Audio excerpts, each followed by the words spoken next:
are more than 100 unique styles of beer, each with their own set of ingredients, process, guidelines, history, and experience. If you're a beer lover, an industry leader, or somewhere in between, a better knowledge of beer style will improve your life and your work. Welcome to A Sense of Beer Style, essential beer style training for those who want to lead in food and beverage. I'm Julia Herz. And I'm Jeremy Storton. We're advanced Cicerones, beer judges, home brewers, and we're excited to guide you through the vast and wonderful world of beer styles. Welcome back, everyone, to the Sense of Beer Style podcast. Today, it's a fun day. We're actually going to launch into European Sour Ale, the overall category of European sours, which is already kind of a misnomer because I've had plenty of these made here in the United States and elsewhere that are pretty fabulous. So when we say European, we're talking about it's more of a heritage, kind of like, my father was born in England, so therefore I'm half English, but, I wasn't born there. So there's a heritage there. But as always, Julia, I'm so glad you're here. Hello, hello. Hello. Thanks for listening to Sense of Beer Style on our show, and we are going to deliver today. Yeah, absolutely. So this category is it's almost like taking a flavor voyage because we're not talking about countries anymore. We're not talking about like international lagers. We're not talking about American beers or German beers or Belgian beers. These are beers that come from, like we just mentioned, primarily Europe, but could come from anywhere. So our first stop on the European Sour Ale train is Berlin. We're going to head to Berlin to taste their Berliner Weisse. And that's one of the things I love about German beer is we always think of German lagers, but they have German lagers, dark lagers, amber lagers, strong lagers, and they have ales and they have sours. And it's just, it's so much more diverse than we think. So we're going to dive into the Berliner Weisse, one of the German sours. We'll dive into what this beer style is. It's not as common as I would like it to be, and it has inspired other styles that we'll talk about later on down the line. But first of all, let's just talk about the ingredients. If we were to try to do this at home, speaking to the home brewing queen, what are we looking at ingredients wise? Absolutely. And there's process to discuss when we talk the ingredients, because this is the section in the show that we cover brewing process. And then also history. I mean, this style goes back before Pilsners, right? 1842. It's 1809, documented in Berlin, referred to as the Champagne of the North. Read all about it in the Beer Judge Certification Program Guidelines 2021 that Jeremy and I follow. And it really is a style of many processes that are not your standard brewing process. So if you're going to homebrew one of these, do it because it will flex your muscle. And then there's also incredible nuance in these beers and delicacy as well as sessionability. So I just love it. And so characteristic ingredients that'll lead into process of what we're going to do with those ingredients when we're brewing it is Pilsner malt and wheat malt, right? Most beers will have a base malt of either Pilsner malt or pale ale malt. This is Pilsner malt half, and then wheat malt really is often half of what you've got going on as the other base fermentable, and that's going to give it pillowy body. It's going to lend to the color and the complexity and the mouthfeel. And then the fermentation aspect of Berliner Weisse is intriguing to me. I personally have not brewed one, admittedly so I better check that box off the list sometime. Yeah, right. And so the style guidelines talk about a symbiotic fermentation of top fermenting yeast. When we say that, y'all, you should know. And if you don't, no biggie, but we'll bring you along. That's ale yeast, right? It ferments on the top, warmer temperatures compared to lager yeast, which are, flocculating and more on the bottom of that beer as it's fermenting and at cooler temperatures. So top fermenting yeast. And then the guidelines say, and LAB provides the sharp sourness. I'll have Jeremy take a stab at that because frankly, I am like, okay, BJCP, don't acronym me. And I'm pretty schooled, right? So are you. What the hell, hey, are they talking about with LAB? What am I missing, Jeremy? And then I will continue with process and ingredients. Lactobacillus. That There we go. yeah, that's There we go. the same organism that we use in yogurt, the lactobacillus, creates that clean, and we'll talk about this in more detail, but it's just clean, refreshing type of sourness as opposed to like deep and brooding and vinegary. That's LAB. Yes. So that acronym threw me off. I definitely knew and know that lactobacillus is a key component, but yet a very subtle, delicate component of the flavors in Berliner Weisse. So when you're drinking a Berliner Weisse, you're not just going to be having this kind of bready flavored beer by the Pilsner malt and the wheat malt, but you get a little smack of tart, right? You want to feel that you are perceiving some tartness, which brings quenching refreshment, right? And a Yeah. little bit of sour, that yogurt sour, but not dominating, right? And then they often can blend these beers, which is amazing because these beers should definitely be drinking fresh, not aged, right? They're delicate, drink them Hmm. fresh. But the fact that they're blending is pretty dang cool. And then they're fermenting it often for cool aging, like in bright tanks and whatnot, as opposed to how you would maybe be letting an ale really ferment. So there's a twist. Decoction mashing comes up in the style guidelines, Hmm. which is pulling off a portion up to a third of your actual wort or beer and boiling that and condensing it down and then blending it back in. That creates advancement of malt flavors. So there's a lot of tradition behind it. And then Brettanomyces is not in every example, but that is now another in the pecking order. We've mentioned Saccharomyces, meaning top fermenting ale yeast. We've mentioned a microorganism, Lactobacillus. Now I'm tossing around Brettanomyces, which there are 10 plus strains of that. But Brett's not going to show up as another fermenting agent, and Brett is a wild yeast in all Berliner Weisse examples, but in the traditional German ones, right, the ones that you can find in Berlin, and we'll talk about classic examples. You often, for traditional German ones, are looking for the Brett expression as well. So there's truly a fun pecking order of many, many flavors in a very delicate beer. Well, if I can throw a couple other things in this mix too, that I find this really, really interesting. These are aspects that I knew about, but kind of forgot about, to be honest. But one of the things it talks about in the guidelines is mash hopping. And that is something I've never done it myself, and I don't know that I've tasted a beer with mash hopping. But I mean, you think about you're creating a stew, or I like to cook Italian risotto, and we're putting in olive oil and garlic and onions in there, or shallots to begin. Before we put anything else in, we're just layering the flavor. We're just letting that stew and steep and just add that complexity. And that's kind of what they're getting at. From my best understanding with mash hopping is it's not about the bitterness. It's about layering in those flavors. So it just becomes a little bit more interesting. Granted, this is not a hoppy style at all. And we'll talk about the numbers in a minute, but it does layer in that flavor, which is kind of an interesting thing to me. And I want to catch myself based on what you're pointing out, because I should have mentioned often these beers are made without boiling. Even though I did mention decoction mashing, they're pulling off a portion of the wort, But that's boiling the that. mash. Yeah. The mash hopping is you don't have to boil when you're making a Berliner Weisse. You're often boiling for, you could write essays on why you boil.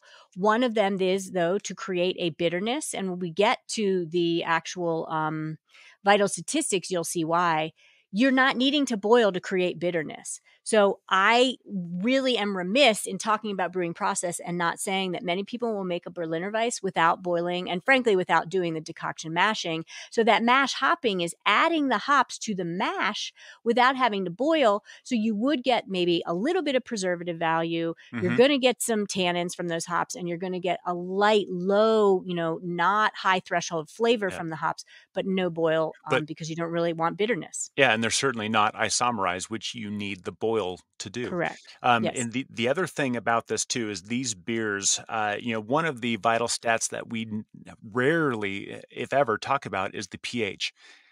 These beers can actually get quite low on the pH scale. I've heard up to or down to a pH of 4, which is very, very tart. And so oftentimes when we serve this, and I'm going to add this to the ingredients list, and I'm sure you were thinking about this, Julia, but we'll back sweeten this. If we order this at a bar in Berlin, I would expect to have my choice of flavorings, where it could be like the red raspberry syrup to add to it to help kind of balance it out, or a green Woodruff type of syrup to balance it out with flavor and herbal kind of flavors. But that back sweeten kind of helps mellow out that aggressive sourness. I've certainly had these just straight by themselves, and they're wonderful on a hot day with tacos. But we'll talk about that later on. This is, I mean, we're talking about a beer, and we haven't even left the ingredients in the process yet, and we're Right. already almost 10 minutes in. This is how interesting of a beer this is. So that being said, do you want to talk anything else about ingredients process before we go to appearance? Let's go to appearance. Let's go to appearance. So when we talk about the stuff, we're not talking about the Woodruff syrup or the raspberry. We're talking about the base beer style. And so if you add raspberry syrup to it, then all these bets are off. So the base beer style of the Berliner Weisse is going to be a pale straw color. It's going to be very, very pale. It's likely to be clear, but it can be a little bit hazy. I've seen examples both, and both, within that range, it's perfectly allowed. Um, when you first pour this beer, there is some wheat in this beer too. So we're going to see a very dense white head, but it's not going to stick around. Do not expect this to stick around. This is one of those beers where the foam is going to build and then drop, and then just drink it and enjoy. That is perfectly normal and typical of this beer style. But I mentioned that the pH is low, so it's very, very tart, but appearance-wise is highly, highly effervescent to kind of, that's part of the reason why it's called the Champagne of the North, is because it is very, very effervescent, and you will see that in the glass as well. Let's talk about aroma. Okay, aroma. Think about smelling freshly cut sourdough bread, right? You've got Yeah. that wheat flour that created that bread. You've got that sourdough yeast. That's what this beer is supposed to smell like. It's going to elicit fresh bread that is of the sourdough kind. You're also going to get an essence. And again, we're allowed to take the style guidelines to task because we're not the sweet, wonderful volunteers that write them. But it talks about, a moderate to highly sharp sour character is dominant.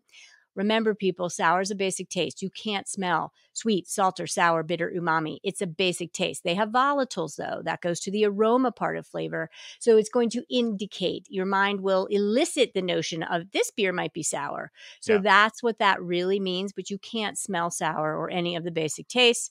And then, some of the fruitiness that I love that the style guidelines or my experience with these wonderful beers remind me of is you might smell lemon, you might smell apple, peach, apricot, right? Some of these lower kind of white flesh style fruits from the top fermenting ale yeast will be elicited. And if it has Brettanomyces, you're going to get essence of anything from pineapples and nootropics all the way to, horse blanket and tobacco and leather. Who knows? But that shouldn't be dominant. That's really, really important. And when we get into the flavor, all of that translates. I love your description of imagine freshly baked sourdough bread, and you can't smell sourness, but you smell a compound that makes your brain think sourness. Maybe you smell lemon, and you're like, "Ooh, I'll bet that tastes sour." You're going to get that same type of effect here. So it is going to be that bready, sour flavor, like a good, like San Francisco sourdough. That clean lactic sourness. When we talk about the Flanders sours, we're going to talk about a different type of souring mechanism. I want you to taste those side by side. I want you to taste a Berliner Weisse or a Gosa and these other and the Flanders, because it's a very different type of sour. Go taste some yogurt, some good Greek yogurt right now, and just taste it and just notice how it's just kind of clean and refreshing and you want that, you want to squirt some of that on your tacos, not dress your salad with it. That's a kind of difference of sourness. And that'd be the best way I can explain the experience of this. But that sourness can dominate. It can be quite high, but it's not always. It should be drinkable, but oftentimes you might get one of these, especially if it's made traditionally, it might be a little bit outside of your comfort zone, which is why they back sweeten it. So even though we can put hops in the mash of this, you shouldn't necessarily taste There should be no bitterness, and you're probably not going to taste the hops in this either. The hops that they use, it's almost like a negative spaced flavor. You're not going to taste them, but you'd notice it if it wasn't there. This is never vinegary. This is more like underripe citrus and underripe green apple. It very clean, very refreshing, kind of a dry finish. If you get a little bit of fruitiness or like a Brettanomyces character, that is perfectly okay and allowed for the style. It's fairly traditional, but it should never dominate. It should never take over the character of the stuff. That's a flavor. Let's talk about mouthfeel. All right, here to mouthfeel, pretty straightforward. A lighter body. Again, I've been mentioning this delicacy of this beer style, but it's not watery or thin. It's just light on the palate. That's why it's Napoleon's, troops champagne of the North. It's supposed to be refreshing and quenching and light and prickly, right? Even though there's not a lot of head retention, collar of foam, you are supposed to get carbonation certainly in the glass. So that's part of the mouthfeel. That high carbonation is going to make it one of the more quenching beer styles that we're after. And then alcohol, right? We talk a lot about ethanol. It bursts into your nose, get it on the palate. Not really in this beer style because the ABV levels are so low. It's such a sessionable beer. So you're not supposed to get a big prickle of carbonate or of alcohol, but you will get that prickle from carbonation. And then acidity is part of the mouthfeel, going to maybe make your mouth water just a touch from that kind of lactic yogurt style acidity. Yeah. So when we talk about this style in comparison to other styles, we really have to keep this within the realm of sours. So let's talk about how this would compare to other sours. So if we were to compare this to like a lambic or by extension a goose, remember this is done with a lactobacillus. Has that yogurt like not creaminess necessarily, but it has that yogurt like refreshing sourness and just clean finish to it. Whereas a lambic or goose would be a little bit more wild and funky, and to use a term related to meat, it would be very gamey. This Berliner Weisse is not that. We could also compare this to the Flanders sours that have a combination of organisms that can kind of it can make you start thinking of vinegar in the best way possible. This is not that. Again, it's that tart, yogurty, lemon finish. One of the best beers. I'm so glad it's in the canon now, and we'll talk about this on another Stylecast. But this is nearly identical for all sake and purpose to a Brazilian Catarina sour. In fact, a Catarina sour is based off of a Berliner Weisse, just adding fruit to it, which I think is amazing. If I ever brew this at home, I'm likely going to brew a Catarina sour just because I've had them with passion fruit and mango in it, and they're just delicious. If you ever want to know what a Catarina sour is like, get a Berliner Weisse with some fruit in it, and you're 90% of the way there. That would be the best style comparison I have for you. How about some commercial examples? And they are not too hard to come by. They're harder to come by. So keep your eyes peeled when you're doing regular beer shopping. Just tell yourself you're going to pick up a Berliner Weisse. And there's a lot of imported examples, certainly craft brewers in the U.S. as well, if you're a U.S. resident, but they're really made all around the world. One of the examples that I think of is Weinstefner 1809 Berliner Style Weiss. That was one of my first examples of one that contained Brettanomyces, and I really was excited by that style. You definitely, Weinstefner, one of the oldest breweries in the world. If you can get it, drink it, buy it, and drink it fresh. Remember, these are not ones to cellar, but give that one a try and seek out the Brett expression for sure.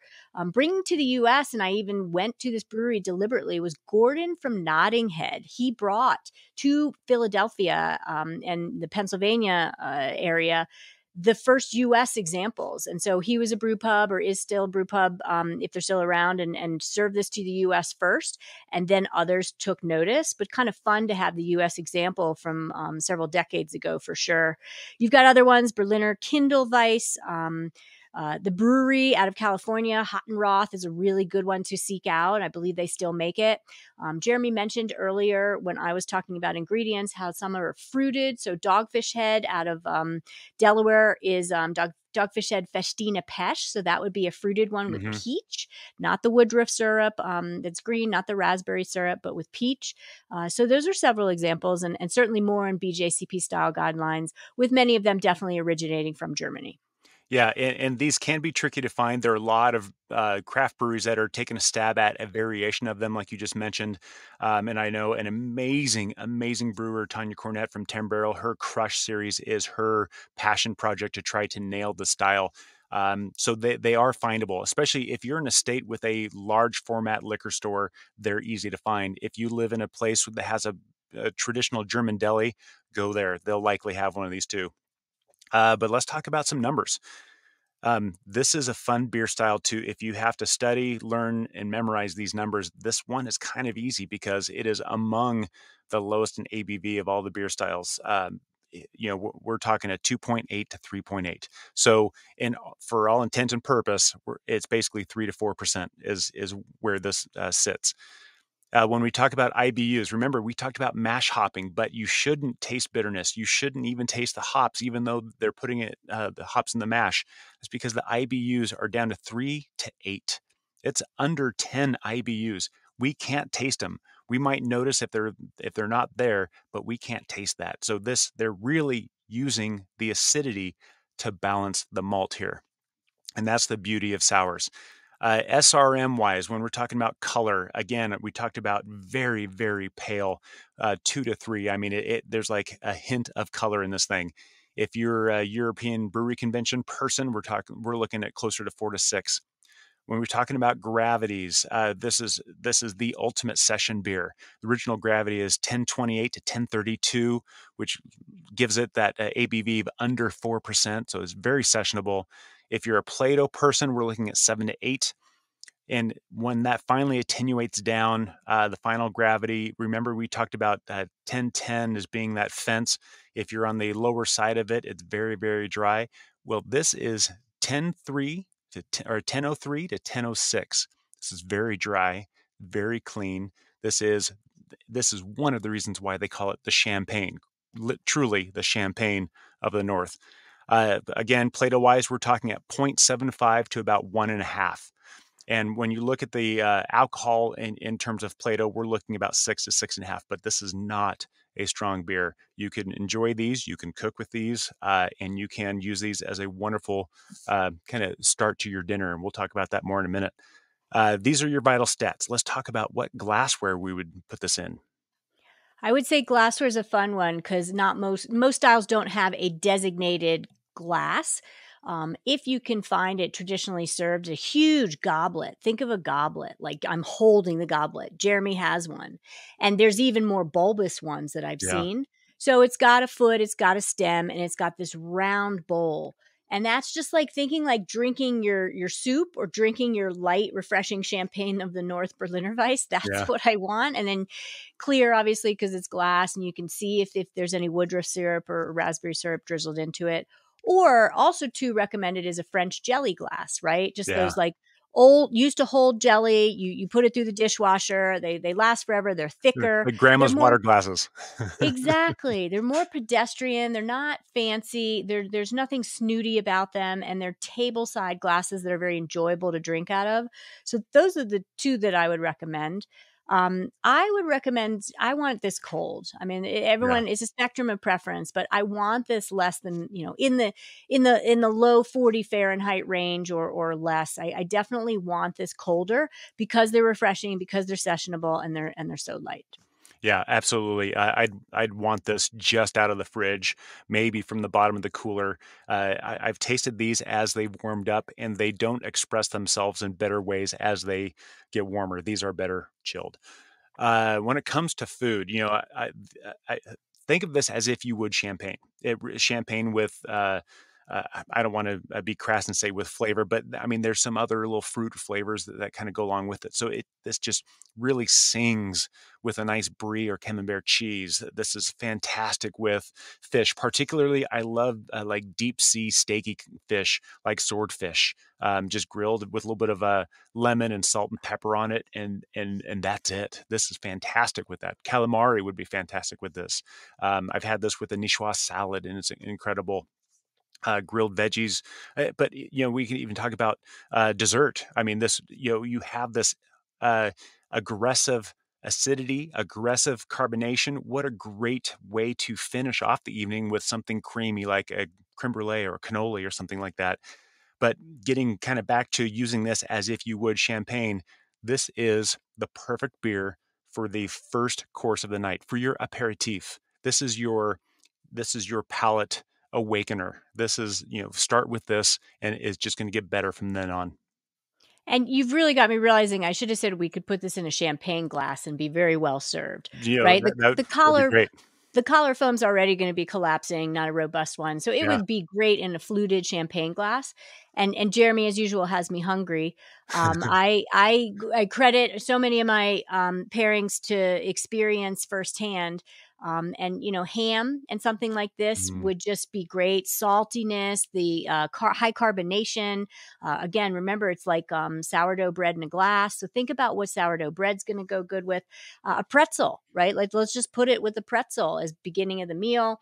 And then I love the idea of advanced cheeses beyond even what Jeremy said, which would be delightful, but like Havarti, it's a little bit more pungent because it's this bready liquid in a glass. And then on the dessert level, I love what you were doing. And to add to that list, I would say cheesecake with raspberries on top of it, or drizzled peaches, because that's exactly what normally is being put into the beer. That sounds like an amazing festive evening right there.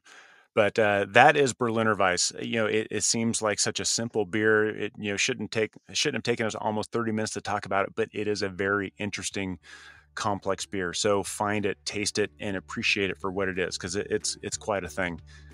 Yeah, and keep listening. We got your back. We got your beers, and we're here to bring you along. And thanks for listening. Cheers.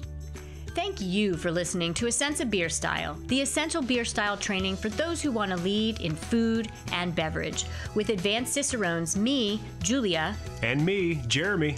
Tune into the next episode as we continue exploring the world of beer styles and what to make of them. We encourage you to listen to the prepisodes to build your foundation and better understand beer styles. And before the next episode, I'd like to ask you to review the show and let us know what you'd like featured in upcoming episodes. Until next time, here's to you and your sense of beer style. Thank you for listening. Cheers.